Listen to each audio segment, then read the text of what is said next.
In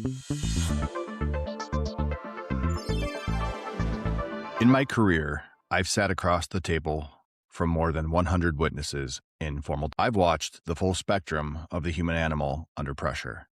The liars, the saints, the corporate warriors, the whistleblowers, and the people who were simply in the wrong place at the wrong time. And here is the professional secret that no one warned you about. A witness will almost always say something in the first 5 minutes that makes you want to deliver a final judgment about them on the spot. They will arm themselves with arrogance. They'll fire off an answer that sounds like a rehearsed alibi. They might hit you with a smirk or a wink that makes you want to categorize them as guilty or difficult or toxic or a liar. But if I snapped that folder shut, shoved back my chair, and walked out of every deposition room after those 5 minutes, I wouldn't just be wrong, I'd be committing professional malpractice. Because the value of a deposition does not live in the snap judgment. The value lives in exhaustive discovery. Out here in the real world, outside the court reporter's office or the courtroom or the deposition room, we have lost our collective patience for discovery.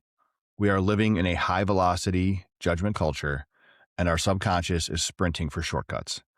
We catch one political take, we clock one bumper sticker, we overhear one offhanded comment, and boom.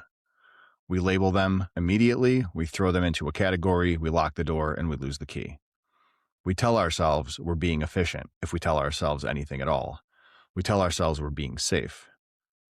But what we're actually doing is we are shrinking our world until there's no room left for anyone except for us. Today, I'm making the case for avoiding the 10-second trap. I'm asking you to adopt a lawyer's mindset to lead with curiosity, to chase the why behind the what, and to stay in that room asking questions long after your ego has already started looking for the exit. Because guess what? The shortcut to being right is the longest road to being lonely.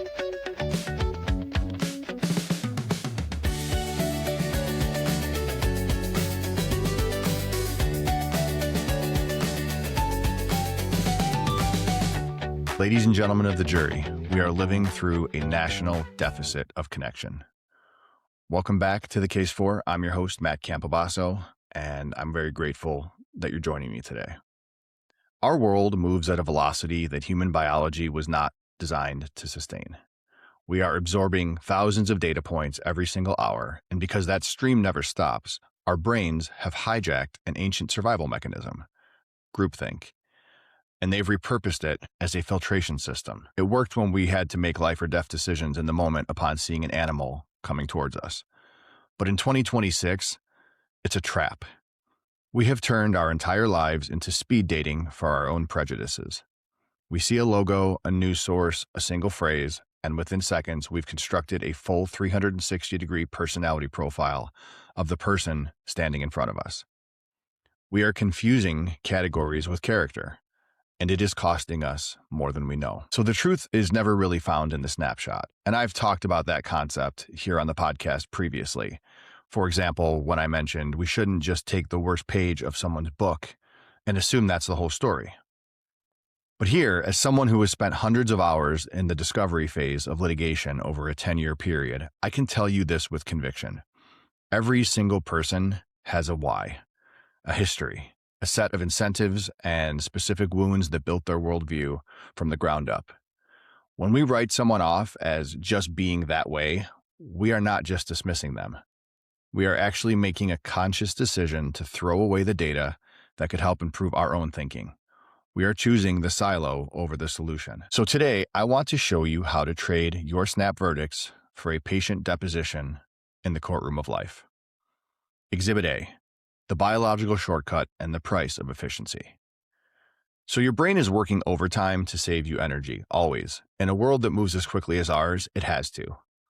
But sometimes it does so by lying to your face.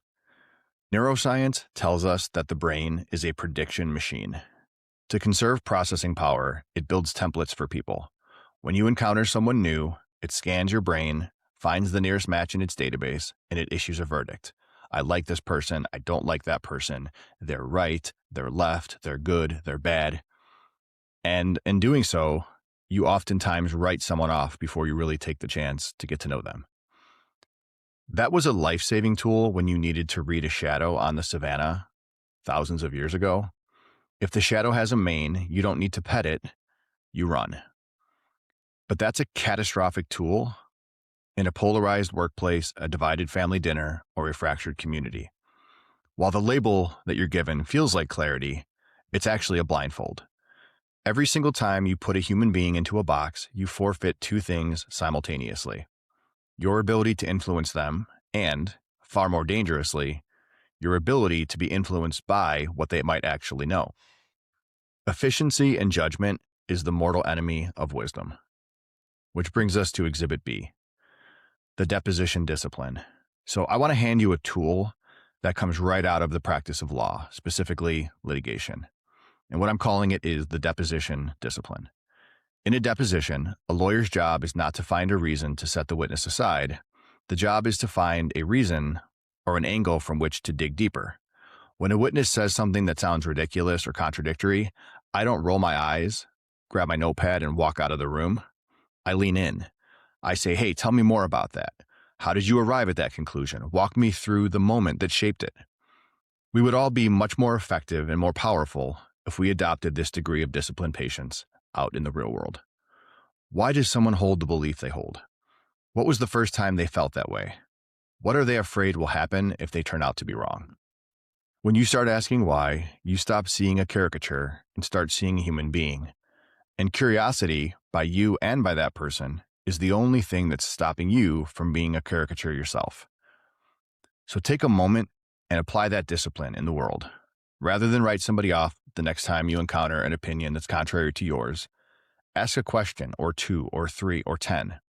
Take the time to get to know someone. Not everybody, not a random stranger standing next to you at the Target checkout, but at a dinner party or a work function or a child's baseball game. There's nothing wrong with asking questions. Either you're going to learn that your initial reaction was right or close to it, or you're going to prove yourself wrong. Either way, there's a depth in your conviction at that point. That brings us to Exhibit C. Misunderstanding is a tax. It's a massive compounding tax on your professional output and your personal relationships. In business, the moment you decide a colleague is just that way, you stop doing the work required to find the common ground need for execution. What you've just launched is what I call trench warfare. Communication goes underground, assumptions metastasize, and people start narrating about the intent of others. They don't care about the mission. They're lazy. They're just being difficult. They're not that smart. And once you have trench warfare, you can bury your ambitions for speed, creativity, and innovation. Nobody takes risks around people who they believe had already reached a verdict about them. Connection is not about surrendering your beliefs. Connection is about acknowledging the reality of the person across from you so you can actually get something done. Exhibit D. So let's go right to the headline of this episode. Why is the 10-second trap making us lonely? When we judge someone quickly, we curate our lives down to a very small circle, a circle of people who agree with us 100% of the time. But that circle does not provide real community. That circle is essentially a hall of mirrors. It feels safe. It's hollow. We are lonelier right now than at any recorded point in modern history, not because we have fewer people around us, but because we've replaced the messy, friction-filled, genuinely difficult work of understanding with sterile, effortless work of grouping. Real connection requires the friction of difference. It requires that exhaustive discovery. So when you write someone off as one of those people, you're not just losing them. You are losing the version of yourself that is large enough to contain more than one perspective. You are shrinking into your own certainties.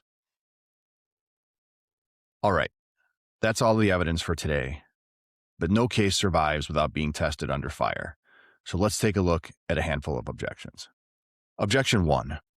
Matt, some people are just bad people, or they're looking for a fight. Why should I offer patience and the skill of an attorney to someone who just wants to dunk on me? By taking the time to understand them, aren't I just validating their behavior, or worse, their dangerous idea? I hear it. I do. When I listen to that objection, I can acknowledge how that might be a snap judgment. And that's probably the objection that I expect most people are having listening to this episode in the rage bait culture of 2026. But let's follow the logic all the way through. If you treat everyone like a troll, you become a troll. You become a person who is sealed shut against the world, reacting with the same reflex you claim to despise.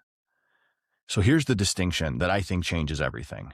Understanding is not signing off on someone's perspective. It's not an endorsement. It's a tactical diagnostic. When a doctor studies a virus, they're not validating the virus. They are mapping its structure so they can destroy it effectively.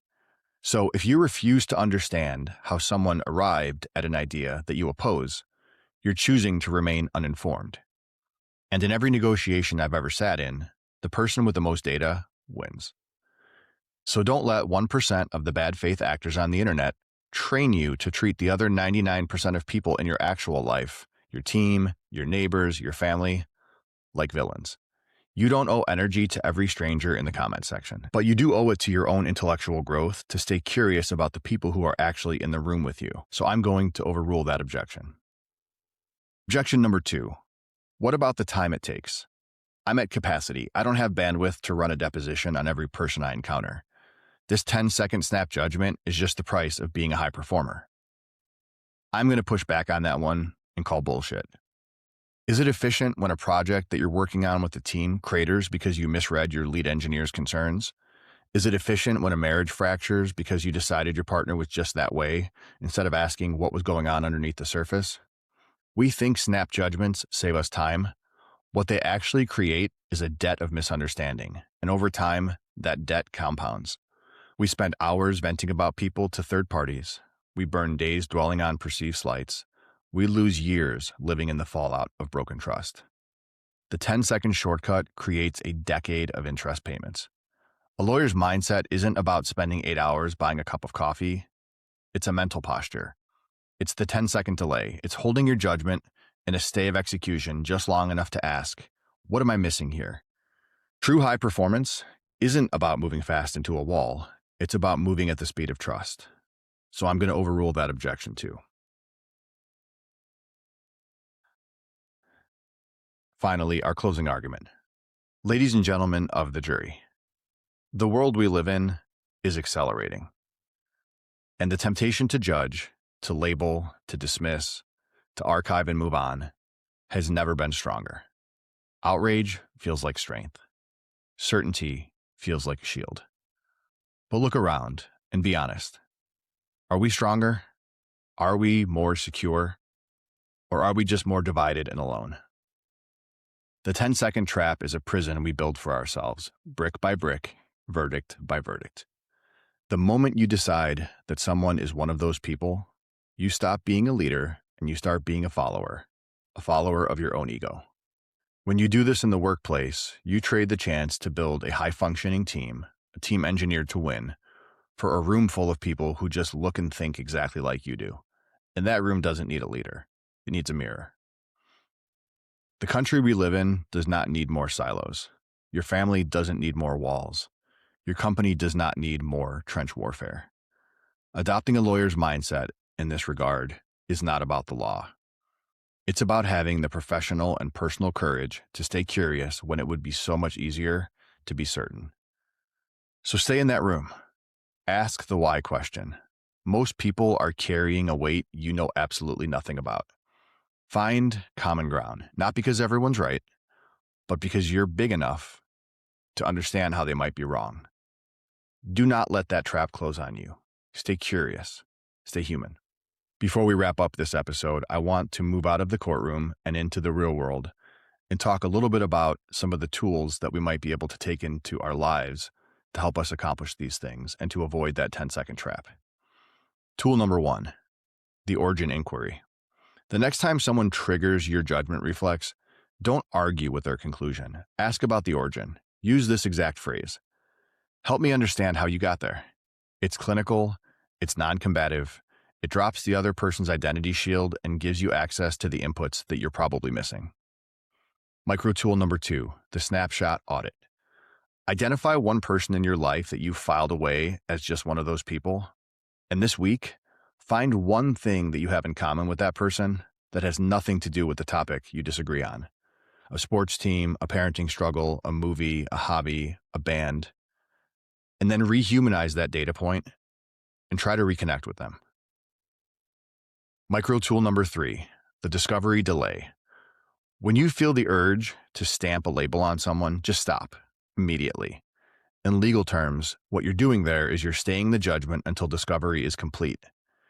Give that person and the situation one more minute or one more question of understanding. And why, you ask? Because oftentimes, real growth happens in the minute after you want to leave.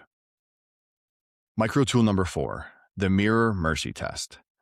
So before you write someone off for a bad 10 seconds, ask yourself, what is the worst 10-second snapshot of my entire life? And would I want to be judged by it forever? Extend the grace of that context that you would want extended to you. Put simply, the thread that runs through all of these ideas and these micro tools is curiosity. We are programmed genetically to think quickly, to move through the world making snap judgments. But stop for a moment and think about what value you might find, what connections you might be able to build, or relationships you might be able to save if you led with that curiosity and tried to step over that 10-second trap and decide that you want to understand a situation, even if that means ultimately you don't agree with it. The moment you decide that someone is one of those people, you have fallen into the 10-second trap. It's not going to be 10 seconds every time, but hopefully you understand the concept as I've laid it out here today. You've stopped learning and you've started shrinking. So stay in the room. Continue the conversation. Stay curious. Most importantly, stay human. If this episode landed, if it made you rethink even one relationship, please subscribe wherever you get your podcasts and share this show with someone who needs to hear the why behind the what. Find us on social media with the hashtag #TheCase4. And if you'd like to, tell me about a time that a single question broke a stalemate and built something real. I promise to read every one. Thanks for being here. And remember, whatever your case is, don't be afraid to build it and carry it out into the real world.